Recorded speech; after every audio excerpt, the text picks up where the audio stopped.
Welcome to Feature Friday, where we explore all the cool functions of our Roof Wizard software. Today I want to look at the situation where you've been asked to provide a quotation to a guy. You could drive out there and measure up the roof and inspect it and carry on, but really the guy might be kicking your tyres. So the quick and easy way is to start up your Google Maps, use the measure tool, and if I just clear that line, say, right, I need to know the length of that line from there to there. I found the address. And while I'm looking at this, there we go, the length of that line is 30 metres.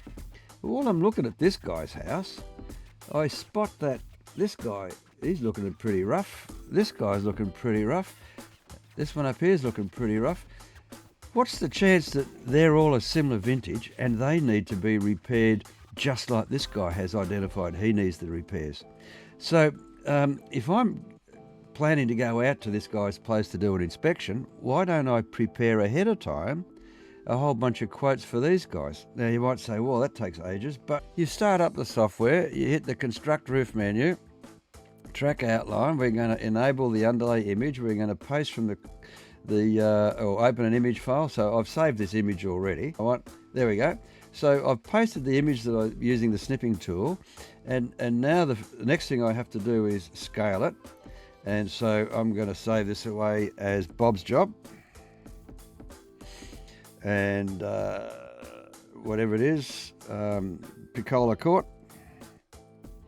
And because I might be doing others in Piccola Court, this is number 6, and we hit OK. And now I'm going to measure the yellow line from that end of the yellow line down to that end of the yellow line. And if you want to go off grid, because I didn't do it square, go hold down the control key, and that's come in at 33 meters, but Google's telling me it's 28, so we'll put 28490 and scale, and now the image is that scale. And just because I'm nervous about things, I'll use the check measure tool, and I'll check from that end of the yellow line to that end of the yellow line. It should be about 20, bang on.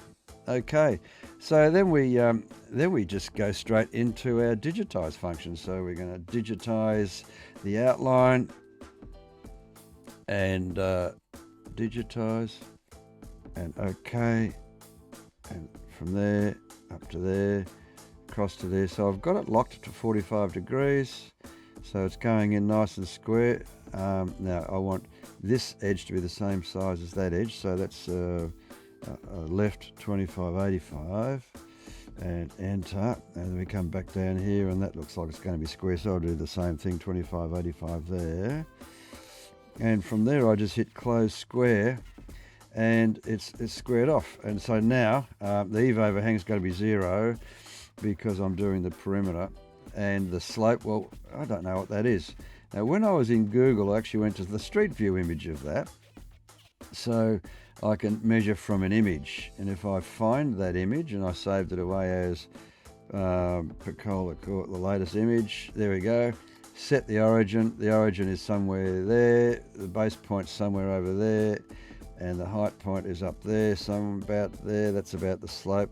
There we go, 21 degrees, that's about 20 degrees, so it's hit OK. That number goes in the box, I'll round that to 20. E5, don't care, hit OK and continue. And it builds my roof. Then I notice I've got a couple of Dutch gables there, so I go mod roof, Dutch gable, and I'll measure from the base of the hip, from the flashing line there to the base of it, about there, and OK, and I'm going to do another one.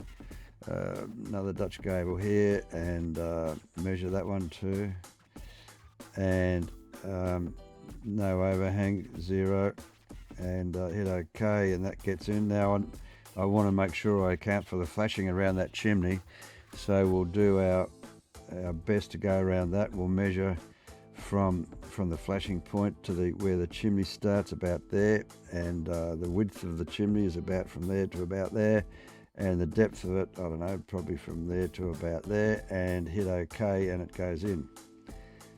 There's my job, it's all set to go. So if I now go back to the main menu, construct roof, and then hide the image, there's my roof, and now I can start throwing some stuff at it. So first of all, I'll put a metal roof on. I'm going to use a corrugated, where's Stramit Corrie, that'll do, and put that on. Don't know the colour yet. and hit OK, and then I just go to estimate and block it out. So block that roof out, and that's how the guys are going to install it. That's good. Now I go to flashings, use my standard flashing set and generate the cutting list for that. I'll need purlins here. I better have purlins or battens, and I want them on 900 centres, and apply all those. They're all done. Continue, and there's my complete cutting list for everything and all my accessories. So based on that, I can now go to reporting, supply and install, get a combined quotation of all materials and anything else that I might need. I might need a Velux window. I don't, but I say I do. And there's my quotation with my price. I then hit print, and I print that to a quotation letter, and I'm off to the races. So that took about, 5 minutes? Now, if I was driving out there, I don't even get to the car in 5 minutes. Now I could, that's now saved. I hit file save, that job's now saved, the quotation's in the printer. And what would be a useful thing to do is say, well, why don't we go back to the other places in this neighbourhood and do the same thing? And so this becomes a very powerful tool in your toolkit. So if I say, well, this guy's roof looks much the same on the opposite side of the street, and I reckon he's the same vintage, what's the chance he needs the same stuff? So we go and do this exactly the same process for him. Now, why is this important? Well, you've got the tools now to do something of the order of 25 or 30 quotations a day.